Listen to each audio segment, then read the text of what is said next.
Praise lord. హల్లెలూయా. ఈ సమయంలో మనము దేవుని యొక్క లేఖన భాగంలోనికి వెళదాం. దేవునికి స్తోత్రాలు. హల్లెలూయా. మనం దేవుని యొక్క విషయాల్లో ఆత్మీయంగా ప్రతి ఒక్కరు కూడా బలపరచబడాలి.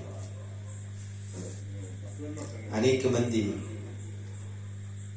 దేవుని యొక్క రాజ్య వారసులుగా మనము సిద్ధం చేయాలి. అందుకే ఈ సమయంలో దేవుని యొక్క వాక్య భాగము మనము పరలోకములో పొందుకునే అర్హతలు ఏమిటండి? మనము పరలోకములో పొందుకునే అర్హతలు. హల్లెలూయా. అంశం మనం పరలోకంలో పొందుకునే అర్హతల గురించి సమయంలో కొంత సమయమును దేవుని యొక్క వాక్యం ద్వారా మనం ధ్యానించుకుందాం. హల్లెలూయా.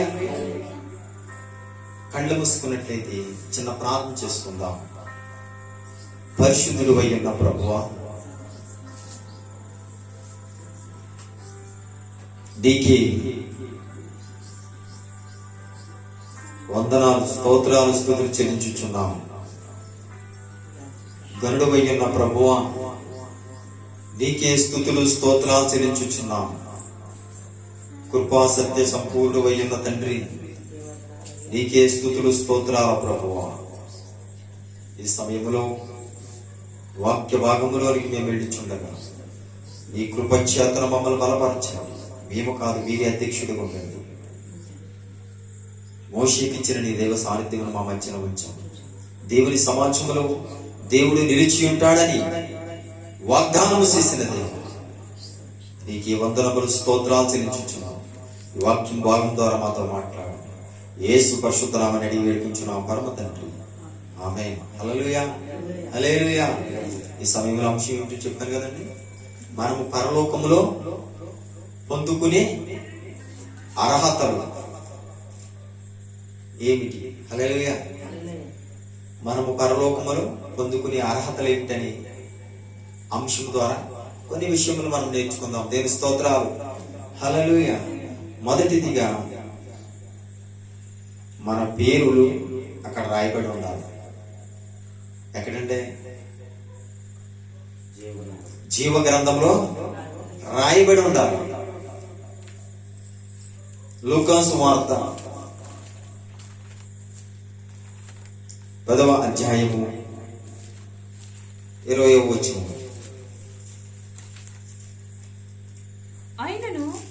అయినను దయ్యములు మీకు లోబడుచున్నవని సంతోషింపక మీ పేర్లు పరలోకమందు రాయబడి ఉన్నావని సంతోషించుడని వారితో చెప్పెను. చాలు చాలు. దేవునికి స్తోత్రాలు. హల్లెలూయా. 70 మంది శిష్యులను ప్రభువైన యేసుక్రీస్తు సమకూర్చి దేవుని చేత అభిషేకించి వారిని సువార్తకు పంపినప్పుడు యేసునామమును ఉచ్చరించగా దెయ్యములు కూడా భయపడుతున్నారు. అనేక మంది రోగులు స్వస్థత నొందుతున్నారు. అయితే దానిని బట్టి మీరు సంతోషించొద్దు, కానీ ఏముండాలంట? పరలోకంలో మీ పేర్లు రాయబడ్డావని సంతోషించమంటున్నాడు. దేవుని స్తోత్రం. చాలా మందికి ఈ రోజు పేర్లు ఉంటాయి, అయితే ఉండవలసిన స్థానంలో ఉండకపోతే రావలసినవి రావు. దేవునికి స్తోత్రాలు. పనికొచ్చే వీటికి పేర్లు చాలా ప్రాముఖ్యమై ఉన్నాయి. ఆ పేరే లేకపోతే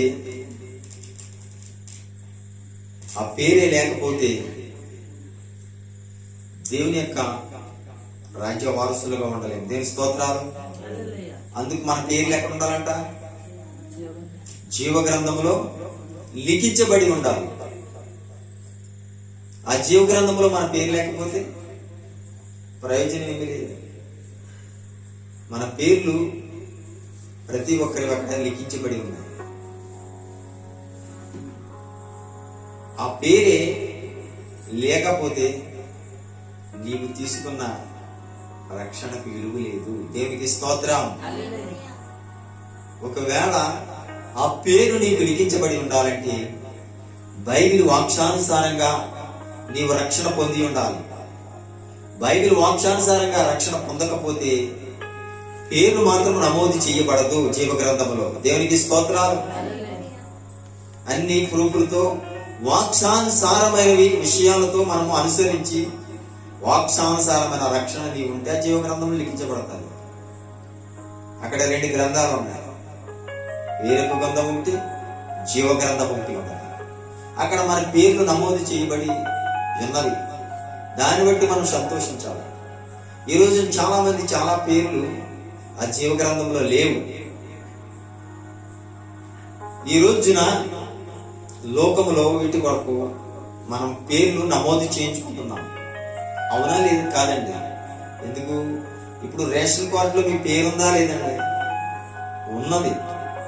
ఒకవేళ నీ పేరు లేకపోతే ఏముంది? రేషను కట్టవు. దేని స్తోత్రం. బ్యాంక్ పాస్బుక్ మీద మీ పేరుంది. మీ పేరు లేకపోతే ఎవరికి చెందుతుంది? ఎవరికి చెందదు. ప్రతి దానికి నీ పేరు కావాలి. పరలోకంలో కూడా నీ పేరు కావాలి. దేవునికి స్తోత్రాలు. ఏదైనా నీవు ఒక గృహం కొనుక్కున్నావు. ఆ గృహం కొనుక్కున్న దానికి నీ పేరు కావాలి. నీకు రిజిస్టర్ కావాలి. నీ పేరు మీద నమోదు కావాలి. అప్పుడు చెల్లుతుంది అది గృహం. అవునంటారా కాదంటారా? ఏదైనా ఒక పొలం కొనుక్కున్నావు. నీ పేరున రిజిస్టర్ కావాలి. ఆ పేరు నమోదు కావాలి. అప్పుడే నీకు చెల్లుతుంది. ఈ లోకంలో వీటన్నిటికి కూడా ఆధార్ కార్డు ఉండాలి, పాన్ కార్డు ఉండాలి. అన్నిటికి మనము అన్ని రెడీ చేసుకుని ఇక్కడ పెట్టుకున్నాం. దేవునికి స్తోత్రం. అయితే మంచిది. ప్రతి ఒక్కరికి అవసరం అవి. ఈ లోకంలో బ్రతకడం కోసం మనం అన్ని సిద్ధపరచుకుంటున్నాం. కారణం ఏమిటి? క్యూ లైన్ లో నుంచి మరీ కూడా సిద్ధపరుచుకుని ఎంతో కష్టించి మనమైనా అది వచ్చే వరకు కూడా గంటల కొద్ది లైన్ లో నిల్చుంటాం. దేని స్తోత్రాలు. అయితే ఈ పేరు నమోదు చేయించుకోవడానికి గంటల కొద్ది నిలవక్కలేదు. లైన్ లో ఆయన ఉచితంగా నీ పేరు నమోదు చేయించుకోవచ్చు. అదే రీతిగా అంటే దేవుని యొక్క వాక్యం చాలా వస్తుంది. ఆ రీతిగా నీవు నమోదు చేయించుకోవచ్చు. దేని స్తోత్రాలు. ఎన్నో దినముల బట్టి నుంచి మందిరానికి వస్తున్నావు. నీ పేరు జీవ గ్రంథంలో ఉన్నదా? దేని స్తోత్రాలు. ఏమిటండి? మందిరానికి వస్తున్నావు కానీ నీ పేరు మాత్రం జీవ గ్రంథంలో ఉన్నదా? వచ్చి వెళ్ళిపోయేవారం అంటే ప్రయోజనం లేదు. ఒకవేళ నువ్వు దేవుడంటే నాకు ఇష్టం అంటే సరిపోదు. నీ పేరు నమోదైందా లేదా? నీ పేరు నమోదు అవ్వాలంటే ఏం చేయాలి? నీ పాపములు ఒప్పుకొని మారు మనసు పొంది క్షమాపణ పొంది ప్రభువులో నీవు రక్షించబడినప్పుడు నీ పేరు నమోదు చేయబడుతుంది. దేని స్తోత్రాలు. నీ జీవ గ్రంథంలో రాయబడుతుంది. ఈరోజు చాలా మంది పేర్లు లేవు. ఎందుకు? పైకి క్రైస్తవులమని చెప్పుకుంటున్నారు. పైకి దేవుని పిల్లలమని చెప్పుకుంటున్నారు. మరి నీ పేరు లేకపోతే ప్రయోజనం ఏమిటి? దేవుడు అంటే ఇష్టం అంటున్నావు. మందిరానికి అప్పుడప్పుడు వెళ్ళొస్తానంటున్నావు. మంచిది. వాక్యానుసారమైనవి నీవు అనుసరిస్తున్నావా? జీవ గ్రంథంలో నీ పేరు లిఖించబడ్డదా? ఒక్కసారి ఆలోచించండి. ఏమైనా సహోదరుడు, నీ మందిరానికి వస్తూ కూడా నీ పేరు లేకపోతే నీవు తీసుకున్న రక్షణకు విలువే లేదు. వాక్యానుసారమైన రక్షణ తీసుకున్నావా? నీ పేరు నమోదు చేయబడిందా? మనం ప్రతిదీ కూడా వాక్యానుసారంగా ఆలోచించాలి. ఈ లోకానుసారమైన విషయాల్లో నువ్వెంతో కష్టించి పని చేస్తున్నావు. మంచిది. నీ పేరు నమోదు చేయించుకుంటున్నావు. ప్రతి దాంట్లో నీ పేరు ఉన్నది. నీవు ఇక్కడ ఎలాగైతే ప్రయాసపడుతున్నావో పరలోకములో నీ పేరు నమోదు చేయబడాలి. ప్రియమైన సహోదరి సహోదరుడు, నువ్వు వచ్చి వెళ్ళిపోతే ప్రయోజనం లేదు. జీవ గ్రంథంలో నీ పేరు ఉందో లేదో చూసుకో, లేకపోతే నీకు మార్గము లేదు. మనం పరలోకములో పొందుకునే అర్హత ఇది మొదటిదిగా ఉన్నది. దేవుని స్తోత్రాలు. హల్లెలూయా. చాలా మందికి పేర్లే ఉంటాయి. మందిరానికి చాలా మంది వస్తారు, వాళ్ళ పేర్లు లేవు. కొందరు యేసునామంలో దెయ్యాలు వెళ్ళగొట్టారు, అద్భుతాలు చేశారు, అనేకమైన చేశారు. తీరా దేవుని రాజ్యంకి వెళ్ళేసరికి ఏమైందో తెలుసా? మీరెవరో నాకు తెలియదు, పండి అన్నాడు. దేవుని స్తోత్రం. ఏంటంట? యేసునామములో దెయ్యములు వెళ్ళగొట్టారు, అద్భుతములు చేశారు. తీరా చూసేసరికి ఏమైందో తెలుసా? మీరెవరో మాకు తెలియదు. ఈ లోకంలో ఎన్నో చేయొచ్చు, అద్భుతాలు చేయొచ్చు, ఆశ్చర్యకార్యములు చేయొచ్చు. నీ పేరే జీవ గ్రంథములు లేకపోతే చేరవలసిన స్థానానికి చేర. ప్రియమైన సహోదరు, పరలోకములో పొందుకునే అర్హతలు ఏమిటంటే నీ పేరు జీవ గ్రంథములో లిఖించబడాలి. దేవునికి స్తోత్రం. దేవుని విషయాల్లో నీ పేరు ఉందా లేదా ఒకసారి నేను పరీక్షించుకో. దేవుని మందిరానికి వచ్చి వెళ్ళిపోయే వారిగా ఉన్నావా? దేవుని లిస్టులోని ఉన్నావా? అన్నింటిలో నా పేరు ఉందండి, ఇక్కడ నా పేరు లేకపోతుంది, ఏదో పొరపాటు జరిగిపోయింది అన్ని అనుకుంటున్నావు. ఏమైనా సహోదరి సహోదరుడు,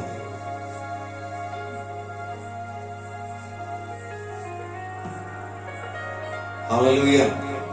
అందుకు ఏంటంటే ప్రతి ఒక్కరూ కూడా మన పేరు దేవుని జీవ గ్రంథంలో లిఖించబడాలని వాక్యం చాలుస్తుంది. మొదటిదిగా మన పేర్లు ఎక్కడ ఉన్నాయంట? పరలోకంలో ఉన్నాయి. ఎక్కడ రాయబడి ఉన్నాయి? జీవ గ్రంథంలో రాయబడి ఉన్నాయి. నెక్స్ట్ రెండవదిగా ఫిలిప్పీయులు రాసిన పత్రిక 3వ అధ్యాయము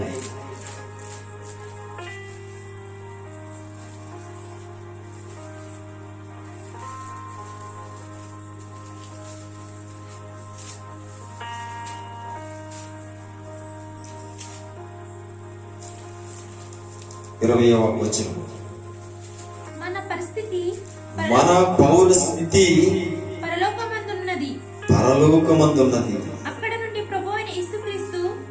నుండి మన ప్రభువైన యేసుక్రీస్తు అనురక్షణ నిమిత్తము కనిపెట్టుకొని ఉన్నాము. దేవునికి స్తోత్రాలు. రెండవదిగా మన పౌరసత్వం ఎక్కడుందంట? ఎక్కడుందండి మన పౌరసత్వం? పరలోకములో ఉన్నది. దేవుని స్తోత్రాలు. ఇక్కడ ఏముందని? హల్లెలూయా. మన పౌరస్థితి పౌరసత్వం ఎక్కడ ఉన్నదో తెలుసా? పరలోకములో ఉన్నది. పౌరస్థితి అంటే ఏంటంటే హక్కు. దేనికి స్తోత్రం? ఏంటి? మన హక్కు, మన పౌరస్థితి, మన అథారిటీ ఎక్కడ ఉన్నది? పరలోకంలో ఉన్నది. ఇక్కడ ఏమనుందా? ఈ గ్రామంలో నీకు హక్కు ఉన్నది, నీ కుటుంబంలో నీకు హక్కు ఉంది. ఇక్కడ వేరే చోటుకి వెళ్ళి అక్కడ కాని మాటలు మాట్లాడితే ఏమంటారు? నీకు హక్కు లేదు, 4 తన్ని కూడా పంపించేస్తారు, ఎక్కువ మాట్లాడతారు. అవునంటారా కాదంటారు? అందుకు మన పౌరస్థితి ఎక్కడ ఉన్నదో తెలుసా? పరలోకంలో ఉన్నది. ఈ పౌరస్థితి ఇక్కడ నీకు లేదు. నీ పౌరసత్వము, నీ హక్కు అంతా కూడా పరలోకంలోనే ఉన్నది. ఈ లోకంలో కేవలము ఇది కొంతవరకే. ఈ హక్కుదారులు అబ్రహాము కుమారుడు లేనప్పుడు ఎలియాజరే నాకు హక్కుదారుడు అన్నాడు. దేవుని స్తోత్రాలు. దేవుడు అంటున్నాడు, అబ్రహాము నీకు ఒక హక్కుదారుడు నేను ఇవ్వబోతున్నాను. అతని ఇస్సాకు అని చెప్పాడు. దేని స్తోత్రాలు. మనకు హక్కుదారులు కావాలి, అర్హుడు కావాలి. చాలా మంది ఎందుకంటే మా పిల్లవాడు కావాలంటా ఉన్నారు. ఎందుకంటే ఆస్తి ఆడుకుంటారు. దేని స్తోత్రాలు. మగ పిల్లవాడి గురించి, హక్కుదారుడి గురించి, రేపు ఆస్తి అంతా ఎవరికి ఇవ్వాలి? హక్కుదారుడికి వెళ్తుందని ఒక ఆశ. అది శాశ్వతంగా ఉంటుంది. ఈ లోకానుసారంగా నీవు ఆలోచిస్తున్నావు, మంచిది. కానీ ఇవన్నీ తాత్కాలికమైనవి. నీవు ఆలోచించుకున్న ఆలోచనలన్నీ కూడా తాత్కాలికమైనవి. మనం ప్రతిదీ కూడా వాక్యానుసారంగా ఆలోచిస్తే ఇది కేవలము కొద్ది దినముల వరకే నీ పౌరస్థితి ఇక్కడ. నీ జీవితం ఉన్నంత వరకు పౌరస్థితి ఇక్కడ. నీ కుటుంబంలో నీకు హక్కు ఉండొచ్చు, ఈ సమాజంలో నీకు హక్కు ఉండొచ్చు, నీ వెళ్ళే చోట నీకు చాలా కొన్ని అర్హతలు బట్టి నీకు హక్కు ఉండొచ్చు, పౌరస్థితి ఉండొచ్చు. కానీ ప్రభు అయిన దేవుని యొక్క వాక్యం చదివిస్తుంది, నీ పౌరసత్వం ఎక్కడ ఉన్నదంటే పౌరస్థితి పరలోకములో ఉన్నదని మర్చిపోకు. దేవుని స్తోత్రాలు. మనకు పరలోకములో ఉండే అర్హతలు ఇవన్నీ